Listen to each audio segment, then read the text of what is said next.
TET exam కి సంబంధించిన అంశం పైన నిరుద్యోగులలో చాలా మంది ఈ ఎగ్జామ్ డేట్ అంటే టెట్ దాంతో పాటు RRB exam railway recruitment board exam దాదాపు 50% మంది ఎవరైతే టెట్ ఎగ్జామ్ కి అర్హులు ఉంటారో వాళ్ళందరూ కూడా రైల్వే రిక్రూట్మెంట్ బోర్డ్ ఎగ్జామ్ రాయడానికి వాళ్ళు అప్లికేషన్ పెట్టుకోవడం జరిగింది.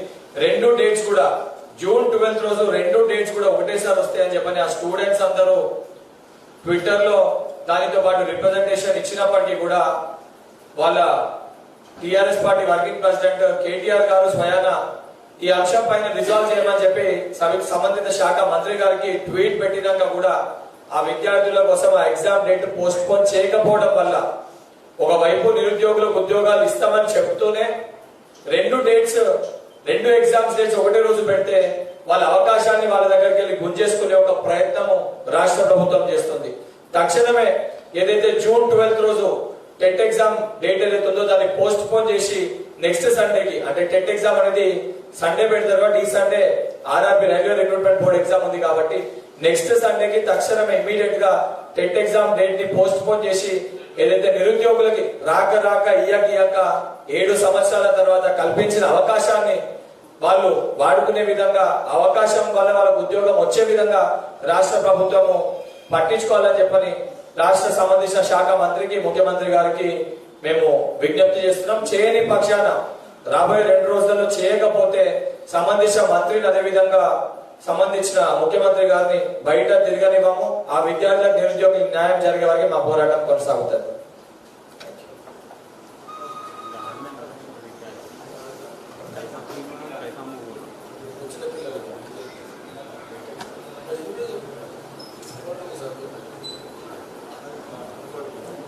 దానితో పాటు రెండో ముఖ్యమైన అంశం ఏదైతే లైన్మెన్ పోస్ట్ కి సంబంధించి మన దగ్గర ఎగ్జామ్స్ అనేవి కండక్ట్ చేసిన వొకేషనల్ కోర్సెస్ కి కరోనా వల్ల ఇప్పటివరకు ఎగ్జామ్స్ కంప్లీట్ అయిపోయి రిజల్ట్ రావాల్సి ఉన్నా కానీ కోవిడ్ వల్ల ఎగ్జామ్స్ డేట్ పోస్ట్ పోన్ అయింది. ఈ వొకేషనల్ కోర్స్ లో చదువుకునే సెకండ్ ఇయర్ స్టూడెంట్స్ కి పర్సూయింగ్ స్టూడెంట్స్ కి జూనియర్ లైన్మెన్ అప్లై చేసుకునే అవకాశం కల్పించాలి. అంటే కానిస్టేబుల్ కి ఇతర వాటిలో వాళ్ళకి కల్పించడం జరిగింది అంటే గ్రాడ్యుయేషన్ జరుగుతున్నప్పుడు కూడా. కానీ ఈ జూనియర్ లైన్మెన్ పోస్ట్ కి మటుకు అవకాశం కల్పించలే. ఆ స్టూడెంట్స్ కూడా సంబంధించిన సిఎల్పి గారికి అదేవిధంగా జగ్గారెడ్డి గారు కూడా వాళ్ళు వచ్చి వినతి పత్రం ఇవ్వడం జరిగింది.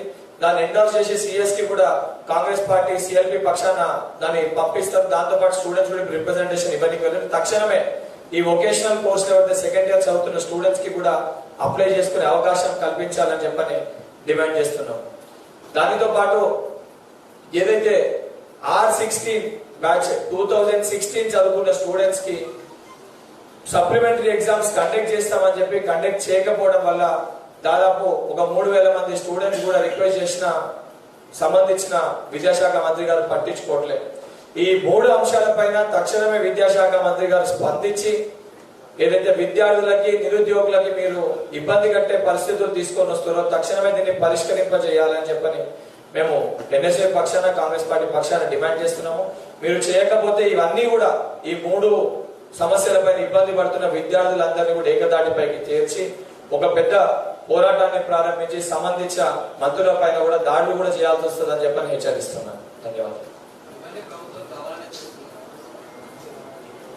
ప్రభుత్వము ఇంటెన్షనల్ గా ఎందుకంటే 2 ఎగ్జామ్ డేట్స్ ఒకటే రోజు ఉంటే పోస్ట్ పోన్ చేయాల్సిన ఇంగిత జ్ఞానం అంటే అప్లై చేసుకున్న వ్యక్తి ఒకటే సమయంలో 2 ఎగ్జామ్స్ రాయాలని చెప్పి వాళ్ళకు కూడా తెలుసు.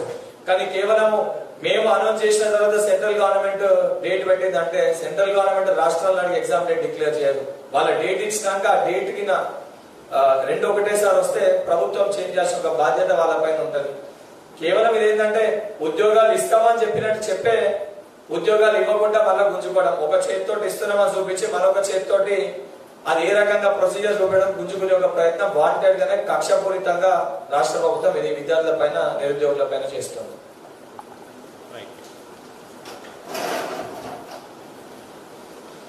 కొంత స్టూడెంట్ విద్యార్థులకు సంబంధించి కొన్ని అంశాలు ఎన్ఎస్యూ స్టేట్ ప్రెసిడెంట్ వెంకట్ చెప్పిన దాన్ని కాంగ్రెస్ పార్టీ ఆ యువకులకు అండగా నిలబడుతుంది.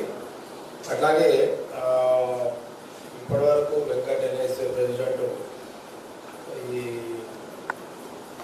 ఎగ్జామ్స్ విషయంలో కానీ రిజల్ట్ విషయంలో కానీ లేదా వయసు పార్టీకి సంబంధించిన అంశాల మీద ఏదైతే ఎన్ఎస్ఏ డిమాండ్ ఉందో ఇప్పుడు ఈ జాబ్స్ పడ్డ వాళ్ళు దానికి ప్రిపేర్ అవుతున్న వాళ్ళకు అండగా ఉండడానికి తప్పకుండా ప్రభుత్వం ఇప్పుడు ఇంకా ఎన్ఎస్ఐ పెట్టిన డిమాండ్స్ని ప్రభుత్వం త్వరగా, ఎందుకంటే టైం కూడా తక్కువ ఉంది, దానంతా ప్రభుత్వం అంటే కన్సర్న్ మినిస్టర్ సరితా ఇంద్రారెడ్డి గారు, రాష్ట్ర ముఖ్యమంత్రి గారు లేదా ఇంకా మిగతా మంత్రులకు సంబంధించిన జాబ్స్కి సంబంధించిన ఏదైతే రుసుగులు ఉన్నాయో అవన్నీ సవరించే దాంట్లో రాష్ట్ర ప్రభుత్వం కొంత ఎగ్జామ్షన్ ఇవ్వాలని ఒక డిమాండ్ని పరిగణలోకి తీసుకొని తొందరగా చేస్తే బాగుంటుంది. మినిమము ఎగ్జామ్స్కి అటెండ్ కాలేకపోతున్నాము, పరీక్షలకు అటెండ్ కాలేకపోతున్నాము అనే ఫీలింగ్ లేకుండా వాళ్ళకు, ఎందుకంటే ఇప్పుడు వొకేషనల్ కోర్సు చదివిన తర్వాత వాళ్ళకు ఏదైతే ఇప్పుడు ఎలక్ట్రిసిటీ డిపార్ట్మెంట్లో పోస్టులు 1000 పోస్టులు బట్టి అందులో ఒక 5000 మంది అటెండ్ కాలేకపోతున్నారు. ఆ 5000 మందికి ఆ యొక్క ఎగ్జామ్లో అటెండ్ అయ్యే విధంగా వాళ్ళకు కొంత, అది కరోనా కారణం వల్ల జరిగిన డిస్టర్బెన్స్ కాబట్టి దాన్ని ప్రభుత్వం పరిగణలోకి తీసుకొని ఎట్లయితే మొన్న కానిస్టేబుల్స్కి 2 సంవత్సరాలు ఎగ్జామ్స్ ఇచ్చారో అట్లాగే ఈ 5000 మంది వొకేషనల్ స్టూడెంట్స్ చదివిన వాళ్ళకు కూడా ఎగ్జామ్లో అటెండ్ అయ్యే విధంగా ప్రభుత్వం అవకాశం కలిగిస్తే సరే. ఉన్న 1000 పోస్టులకు 20,000 మంది రాసినా కూడా వచ్చే 1000 మందికే, కానీ కొంత ఈ చదువుకునే దాని మీద దృష్టి మనతోది, కొంత ఒక ఆశ, ఒక కోరిక అంటే ఒక ఆశ భావం పెరుగుతుంది. దీన్ని ట్రై చేస్తున్నాము, దీనివల్ల ఇంకా ఏ ప్రభుత్వము ఎలాంటి జాబ్స్ ప్రకటిస్తుంది, దీనికి మీతో ప్రిపేర్ అయ్యే ప్రక్రియలో యువకులందరూ ఉంటారు. అంటే చెడ్డదారిలో పోకుండా మళ్ళీ విద్యార్థులు జాబ్స్ పేరు మీద అందరికీ ఉద్యోగాలు రాకపోయినా ఉద్యోగాల పేరు మీద వాళ్ళ జ్ఞానం మళ్ళీ సరైన దారిలో పెట్టుకొని కొంత గ్యాప్ని కవర్ చేసుకునే విధంగా ఉంటుంది. కాబట్టి దాని ప్రభుత్వము ఎన్ఐసిఐ స్టూడెంట్ అధ్యక్షుడు వెంకట్ చెప్పిన దాని మీద కొంత మంత్రులు కానివ్వండి, ముఖ్యమంత్రి గారు దాని మీద దృష్టీకరించాలనేది ఈ సందర్భంగా నేను మరొకసారి మీడియా తెలియజేస్తూ, దీన్ని మా సిఐపి అధ్యక్షుడు భట్టి గారికి కూడా చెప్పడం జరిగింది.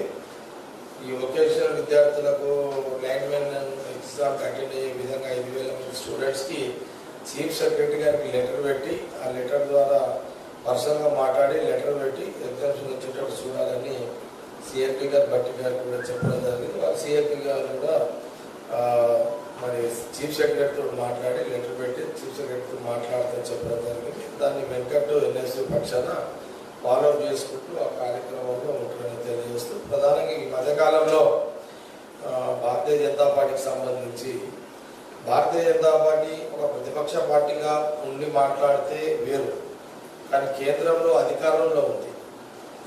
కేంద్రంలో అధికారం ఉంది, ప్రధానమంత్రి బీజేపీ ఉన్నారు, ఇక్కడ నుంచి ఒక సహాయ మంత్రి కిషన్ రెడ్డి గారు ఉన్నారు, అట్లాగే 3 పార్లమెంటు మెంబర్లు ఉన్నారు, 3 బీజేపీ 4 బీజేపీకి 4 పార్లమెంటు మెంబర్లు ఉన్నారు. మరి ఇంత ప్రాతినిధ్యం ఉన్న, అంటే బాధ్యత కలిగిన కేంద్ర ప్రభుత్వం బీజేపీ ప్రభుత్వం ఉన్న క్రమంలో మనము తెలంగాణ రాష్ట్రంలో చూస్తున్నాము. ఇప్పుడున్న ఎవరైతే ప్రెసిడెంట్ ఉన్నాడో బండి సంజయ్ ఒక ఎంపీ కూడా, ఒక పార్లమెంటు మెంబర్, ఒక ఎంపీ. కానీ ఒక ప్రశ్న కాంగ్రెస్ పార్టీ అడగదలుచుకున్నది, ఎందుకంటే మీరు ప్రభుత్వంలో ఉన్నారు కాబట్టి అడుగుతున్నారు. మీరు కేంద్రంలో మీరు ప్రభుత్వం ఉన్నారు, మీరు చేయాల్సిన బాధ్యతలు పనులు చాలా ఉన్నాయి, మీరు ఇచ్చిన వాగ్దానాలు కూడా చాలా ఉన్నాయి. అందులో 2 ప్రధానమైన వాగ్దానాలు స్వయంగా మోడీ ప్రధానమంత్రి గారు చెప్పడం జరిగింది. మళ్ళీ ఒకసారి జ్ఞాపకం చూపిస్తున్నారు.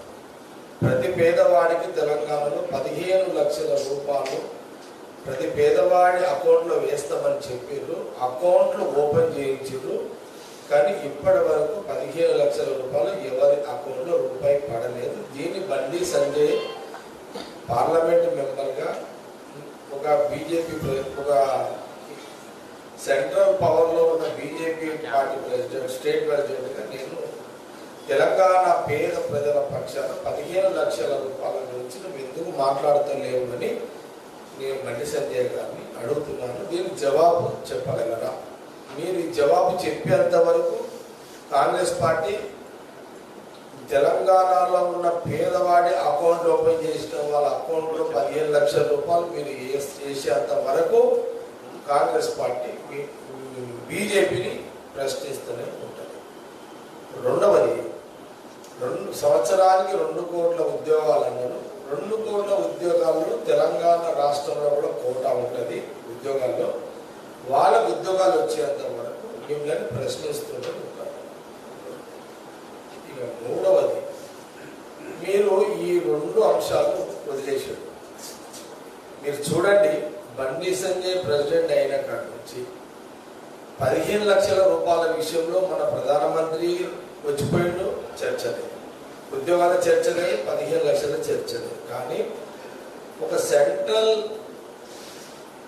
హోమ్ డిపార్ట్మెంట్ హోమ్ మినిస్టర్ సహాయ మంత్రి కిషన్ రెడ్డి గారు కూడా మన తెలంగాణ హైదరాబాద్ పార్లమెంట్, సికింద్రాబాద్ పార్లమెంట్.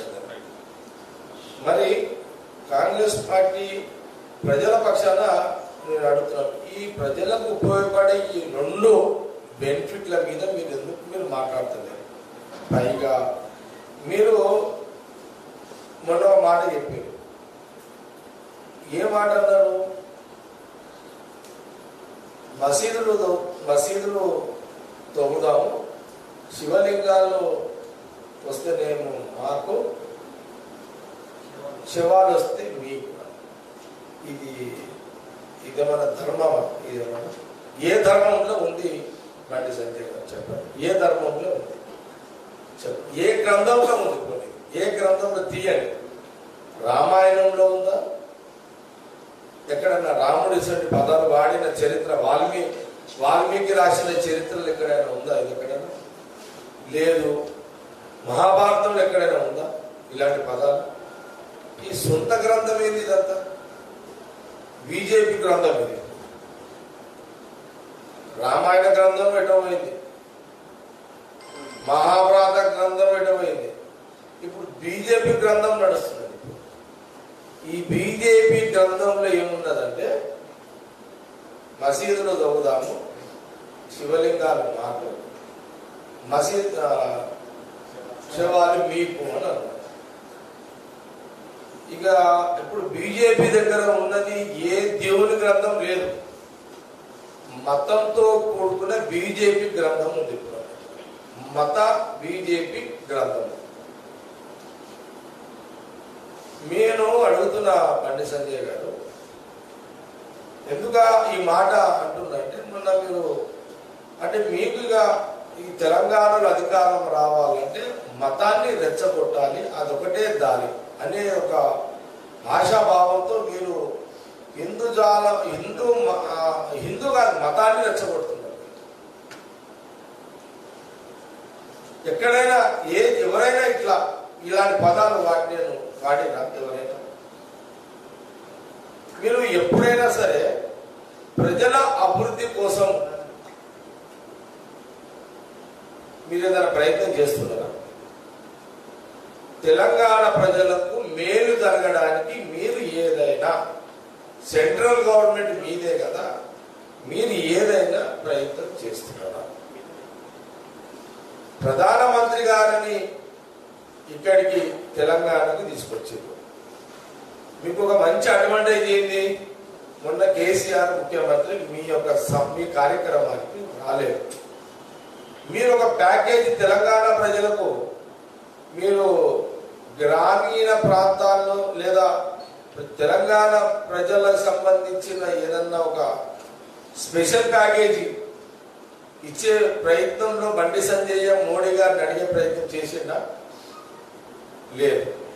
ఎంతసేపు మతానికి సంబంధించిన రెచ్చగొట్టే ప్రసంగాలే చేస్తున్నాడే కానీ బండి సంజయ్ తెలంగాణ అభివృద్ధి జరగాలి, సెంట్రల్లో మా గవర్నమెంట్ ఉంది అని మీరు ఎలాంటి ప్రయత్నాలు కానీ ప్రకటనలు కానీ పోరాటాలు కానీ మీ ప్రభుత్వం పరంగా ప్రయత్నాలు కానీ చేసిన సందర్భం ఉందా అని కాంగ్రెస్ పార్టీగా నేను మిమ్మల్ని అడుగుతున్నా. జవాబు కావాలి మాకు దీని మీద. తెలంగాణ ప్రజల సంబంధించిన యొక్క దీని మీద మాకు జవాబు కావాలి. ఇప్పుడు శివలింగాలను అన్నాం. ఇప్పుడు తొవ్వితే శివలింగాల సంగతి తర్వాత. ఇప్పుడు ఆల్రెడీ శివలింగాలు ఉన్నాయి మన దగ్గర. చరిత్ర గల శివలింగాలు తెలంగాణలో అనేకం ఉన్నాయి. ఏ శివలింగ దేవాలయానికి కేంద్ర ప్రభుత్వం డబ్బులు తీసుకొస్తున్నానని అన్న చరిత్ర బీజేపీ కానీ ఇప్పుడున్న బండి సంజయ్ అన్నడా? ఇప్పుడు తొవ్వితే శివలింగాల సంగతి తర్వాత చూద్దాం. ఆల్రెడీ భూమి మీద శివలింగాల కథ ఏంది? నువ్వేమంటున్నావు? తొవ్వితే శివలింగాల గురించి మాట్లాడుతున్నావు. నీకు నిజంగా శివభక్తుడివే అనుకో, దేవుని మీద నీకు అంత భక్తి నమ్మకం నీకు ఉన్నప్పుడు నువ్వు ఆల్రెడీ భూమి మీద ఉన్న 1000 ఏళ్ల కిందట కాకతీయుల కాలంలో శివలింగాలు శివ దేవాలయాలు ఉన్నాయి, శిథిలావస్థలో ఉన్నాయి. అవన్నీ ఆ శివ మందిరాలకు నువ్వేమన్నా నిధులు తీసుకొచ్చి ఇగో నేను ఫలానా నియోజకవర్గంలో కాకతీయుల కాలం నుంచి ఉన్న శివలింగాలకు నేను ఒక 10 కోట్లు ఇప్పించిన, ఆడొక 10 కోట్లు, ఇక్కడ ఒక 10 కోట్లు ఇప్పించిన అనే ఒక సాహసం నీ దగ్గర ఉందా? నేను ఎగ్జాంపుల్ తెలంగాణ అన్ని గుళ్ళ సంగతి తర్వాత మాట్లాడతా. శివలింగాల గురించి నా సంగారెడ్డి నియోజకవర్గంలో చరిత్ర గల శివ దేవాలయాలు ఉన్నాయి నా దగ్గర.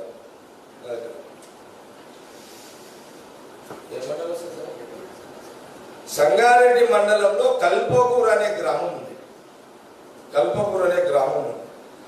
ఆ గ్రామంలో కాకతీయుల రాజులచే 1000 సంవత్సరాల కింద దేవాలయం. అప్పుడు కట్టిన దేవాలయం ఇప్పుడు అట్లనే ఉంది.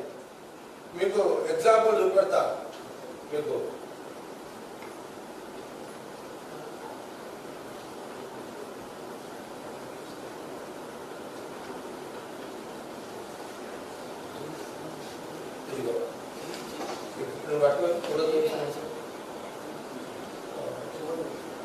కూడా చూపిస్తాను కదా.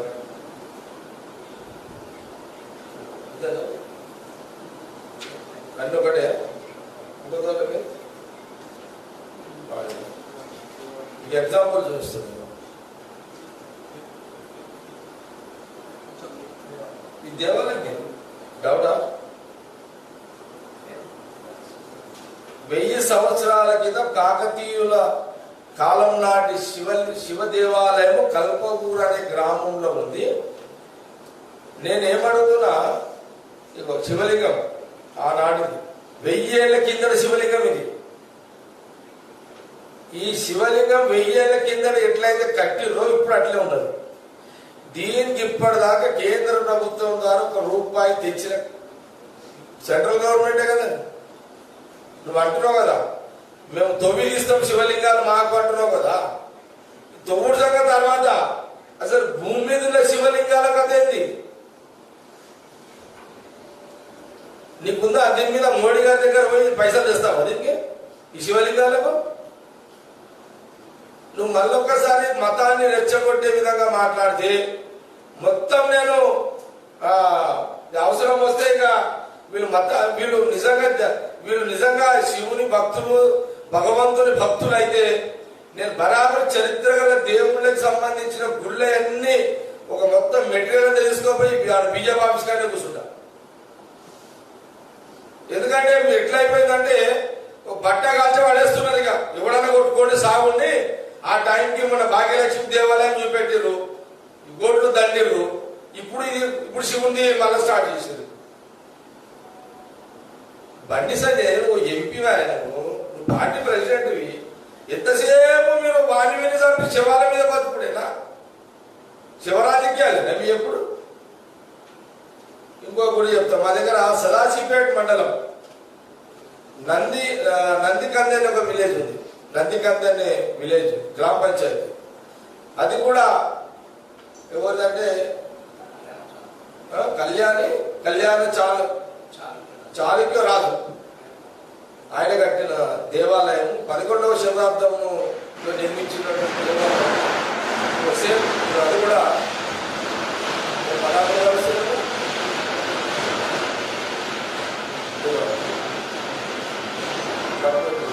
చూడండి.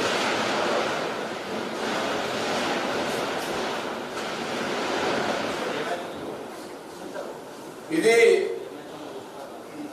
ఆనాటి దేవాలయం. ఇలాంటి దేవాలయాలు సంగారెడ్డి నియోజకవర్గంలో నేను ప్రస్తుతానికి బీజేపీ బండి సంజయ్ ఎంపీకి శివభక్తుడు కదా, శివలింగాల మీద మాట్లాడుతాడు కదా.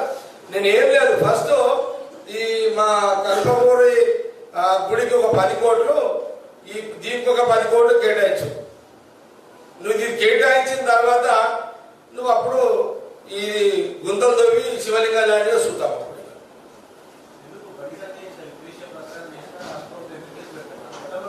అడుగుతా ఇప్పుడు ఇది అయిపోయింది కదా. నా శివలింగాలు 2 నేను ఇప్పుడు బండి సంజయ్ గారు సెంట్రల్, ఎందుకంటే ఇప్పుడు సహాయ మంత్రి కూడా ఉన్నాడు కాబట్టి కిషన్ రెడ్డి గారు ఆయన పవర్ ఏంటిది క్యాబినెట్ మినిస్టర్ వల్ల. ఇక ఇది ప్రజలు గమనించండి. నేను ఏమంటాను, ప్రజలు గమనించండి. వీళ్ళు భూమి మీద ఉన్న గుళ్ళని శివలింగాలను పైసలు తెచ్చి డెవలప్ చేయాలి, కానీ మతాన్ని రెచ్చగొడుతూ గుంతలలో మసీదుల కింద ఉన్న శివలింగాలను లెక్కుతారంట వీళ్ళు. ఒకటి నేను ముఖ్యమంత్రి గారిని అడుగుతున్నా, ముఖ్యమంత్రి గారు బండి సంజయ్ మతపరమైన విద్వేషాలు రెచ్చగొడుతూ మాట్లాడుతుంటే చట్టపరంగా ఎందుకు నువ్వు చర్యలు తీసుకుంటలేవు? అంటే బీజేపీ ప్రకటనకు మీరు భయపడుతున్నారా, లేకపోతే బీజేపీ తోటి రాష్ట్ర ముఖ్యమంత్రి గారికి ఉన్న అండర్స్టాండింగ్? కాబట్టి ఈ 2 విషయాలలో మీడియా ద్వారా నేను బీజేపీ కేంద్రంలో ప్రభుత్వం ఉంది కాబట్టి బీజేపీ ప్రభుత్వాన్ని ఈ మతపరమైన దేవుని పేరు మీద రెచ్చగొట్టే ప్రసంగాలు చేస్తూ శివదేవునిపై మళ్ళీ కొత్త రాజకీయ నాటకం చేస్తూ మొన్న కార్పొరేట్ ఎన్నికల్లో జిహెచ్ఎంసీ ఎన్నికల్లో భాగ్యలక్ష్మి దేవాలయంలో 45 సీట్లు కొట్టారు. ఇప్పుడు వచ్చే జనరల్ ఎలక్షన్ శివలింగాల మీద మసీదుల మీద రెచ్చగొట్టి ఎన్ని సీట్లకు ఎసరు పెట్టాలని చూస్తున్నారు. మీకు నిజంగా ప్రజలు కూడా గమనించండి. మీరు వాళ్ళ మాటలు నమ్మకండి. వాళ్ళ మాటలు నమ్మి మీరు రెచ్చిపోయి వాళ్ళు రెచ్చగొట్టడం, మీరు రెచ్చిపోయి వాళ్ళకి సీట్లు ఇచ్చుడు తప్పితే మీ జీవితాలే మారాయి. మీ జీవితాలు మారే ప్రయత్నం ప్రకటనలు బండి సంజయ్ నేను ప్రజలకు ఒకటి అడుగుతున్నా, మీకు ఒక 15 లక్షల రూపాయలు ప్రతి పేదవాడికి ఇస్తాన 15 లక్షలు ఇచ్చి ఇలాంటి ప్రకటనలు చేసినప్పుడు మీరు ఆలోచన చేయండి. ఫస్ట్ అయితే మీ పిల్లల భవిష్యత్తును మీరు ఆలోచన చేయకుండా మీ పిల్లలు కూడా వయసులో ఉన్న యూత్ అంతా కూడా వాళ్ళ ప్రకటనలకు రెచ్చిపోయి ఇష్టారాజ్యంగా వాళ్ళకు ఏదో పవర్ ఇచ్చినంత మాత్రాన మీ లైఫ్ ఎట్లా చేంజ్, ప్రభుత్వ పరంగా ప్రజల జీవితాలు ఎట్లా మారుతాయి, వాళ్ళ ఉద్యోగాలు ఎట్లా వస్తాయి, వాళ్ళ ఆర్థిక ఇబ్బందులు ఎట్లా జరుగుతాయి, వాళ్ళు ఆర్థికంగా ఎట్లా ఎదుగుతారు, ఆ కోణంలో మీరందరూ ఆలోచన చేసుకునే ప్రయత్నం తెలంగాణ ప్రజలు చేయాలని. మతాన్ని రెచ్చగొట్టే యొక్క బీజేపీ ప్రకటన వల్ల మీరు సాధించేది ఏం లేదు. ఇప్పుడు ఈ 45 సీట్లు భాగ్యలక్ష్మి దేవాలయం పేరు మీద చార్మినార్ భాగ్యలక్ష్మి దేవాలయం 45 కార్పొరేటర్లు ఇచ్చారు. ఏం సాధిస్తున్నారు దాంతో? మోడీ గారితో ఏమైనా పైసలు తెస్తున్నారా? చెప్పండి. హైదరాబాద్ ఏమైనా వస్తున్నాయా పైసలు? మతం మీద కదా వాళ్ళు గెలిపించారు, ఎవరు ఇళ్ళలో అన్నారు. ఇప్పుడు జనరల్ ఎలక్షన్స్ వస్తున్నాయి. ఇప్పుడు టిఆర్ఎస్ వ్యతిరేకత ఓటు తీసుకోవడానికి మతం పేరు మీద ఓట్ బ్యాంక్ తీసుకొని ఈడ కూడా సీట్లు పెంచుకోవాలి, ఎమ్మెల్యేల సీట్లు పెంచుకోవాలి, ఎంపీల సీట్లు పెంచుకోవాలి అనే దాని మీదనే ఈ యొక్క మత రాజకీయ పరంగా వాళ్ళు మాట్లాడుతున్నారు. కానీ ఎక్కడ తెలంగాణ రాష్ట్రంలో అభివృద్ధి చెందాలి, తెలంగాణ ప్రజల అభివృద్ధి కోసం పోరాడతాము, తెలంగాణ అభివృద్ధి కోసం మేము ఆరాటపడుతున్నాము అనే ప్రయత్నం ఎక్కడ కూడా బీజేపీ ప్రభుత్వం చేస్తలేదు. తెలంగాణ ప్రజలందరూ కూడా దీన్ని గమనించి జాగ్రత్తగా మెసులుకోండి. లేకపోతే వీళ్ళు ఈ దేశాన్ని రాష్ట్రాన్ని ఆల్రెడీ దేశం అప్రూపాలు అయిపోయింది. ఆల్రెడీ ఆల్రెడీ దేశం అప్లపాలు అయిపోయింది. ఇక ఈ రాష్ట్రాన్ని ఆల్రెడీ కేసీఆర్ ఇక్కడ అప్లపాలు చేసిండు, దేశాన్ని అక్కడ ఆయన అప్లపాలు చేసిండు. ఈ అప్లపాలు చేసే పార్టీలను ఇంకా మీరు పెంచి పోషిస్తే రానున్న కాలంలో మీ పిల్లలకు వాళ్ళ పిల్లలకు ఎలాంటి మనం సౌకర్యాలు ఇస్తున్నామనే విషయాన్ని కూడా ప్రజలు బాగా ఆలోచన చేయాలి. దేవుని మొక్కడం, దేవుని అందరం మొక్కుతాం. మనం మొక్కమా దేవుళ్ళని? కొత్తగా వీళ్ళు వచ్చి బీజేపీ వాళ్ళు వచ్చి మొక్కి నేర్పించేది ఏమున్నది? ఇప్పుడు దేవుడు వాళ్ళే దేవుడిని గుర్తించి మనకు చెప్తే మొక్కుతున్నంత పరిస్థితులు నెలకొన్నాయి తెలంగాణ రాష్ట్రంలో. కాబట్టి ప్రజలు అప్రమత్తంగా ఉండండి, జాగ్రత్తగా ఉండండి. బీజేపీ మత రాజకీయాలకు, మత విద్వేషాలకు ఎవరు కూడా లోన్ కావద్దు. ఈరోజు కాంగ్రెస్ పార్టీ ఎప్పుడు కూడా ప్రజల అండగా నిలబడుతుంది. హిందువులు, ముస్లింలు, క్రైస్తవులు, సిక్కులు, అన్ని కులాలు, అన్ని మతాలు కలిసిమెలిసి అందరూ ఒకటిగా ఉండి అందరం ఆర్థికాభివృద్ధి చెందాలి అనే ఒక కాన్సెప్ట్ లో, ఒక సెక్యులర్ భావాలతో కాంగ్రెస్ పార్టీ పనిచేస్తుంది అనేది చరిత్ర మీ అందరూ కూడా తెలిసిన విషయమే. ఈ మత రాజకీయాలకు లోటు కావద్దు. మీరు సెక్యులర్ భావాలతో కాంగ్రెస్ పార్టీ యొక్క విధి విధానాలని వాళ్ళ పిల్లల భవిష్యత్తు, మీ పిల్లల భవిష్యత్తు, రానున్న పిల్లల భవిష్యత్తును దృష్టిలో పెట్టుకొని మంచి ఆలోచనతో, ఒక జాగ్రత్తమైన ఆలోచనతో తెలంగాణ ప్రజలు జాగ్రత్త పడాలనే విషయాన్ని మేము మీడియా ద్వారా యావత్ తెలంగాణ ప్రజలందరూ కూడా మరి తెలియజేస్తున్నాం. మా ప్రయత్నం ప్రతిపక్ష పార్టీగా అటు టిఆర్ఎస్ కానీ, ఇటు బీజేపీ కానీ, ఇటు బీజేపీ మత రాజకీయాలను ఎండగడుతూ, అటు టిఆర్ఎస్ యొక్క విధి విధానాలను ప్రజలు చేసే మోసాన్ని ఎండగడుతూ, కాంగ్రెస్ పార్టీ ఎప్పుడు ప్రతిపక్షంగా మా పాత్ర మిమ్మల్ని జాగ్రత్తగా కాపాడాలి. తెలంగాణ ప్రజల క్షేమంగా ఉండాలి, వాళ్ళ ఆర్థిక విధానాలు మంచిగా ఉండాలి, వాళ్ళ పిల్లల భవిష్యత్తు అంతా మంచిగా ఉండాలి అనే ఒక ఆలోచనతో ఈ యొక్క కాంగ్రెస్ పార్టీ చేసే ప్రయత్నంలో మీరందరూ కూడా కలిసినట్లయితే రానున్న కాలంలో మంచి రోజులు వస్తాయనే విషయాన్ని నేను ఈ సందర్భంగా మీడియా ద్వారా యావత్ తెలంగాణ ప్రజలందరూ కూడా తెలియజేస్తున్నాను.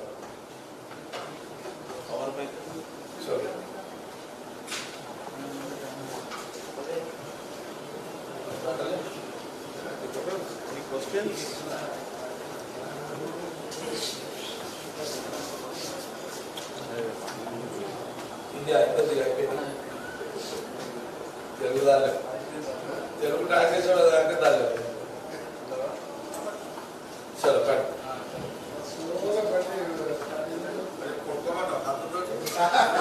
మీరు చూస్తున్నారు ఐ డ్రీమ్ న్యూస్ ని. Please subscribe I dreams For more videos, subscribe I dream. please subscribe for more videos. I dream. I dream. For more videos, Subscribe, I dream. Please subscribe. Subscribe I dream channel. Do subscribe. I dream. I dream ఛానల్ని subscribe చేయండి. Do watch I Dream.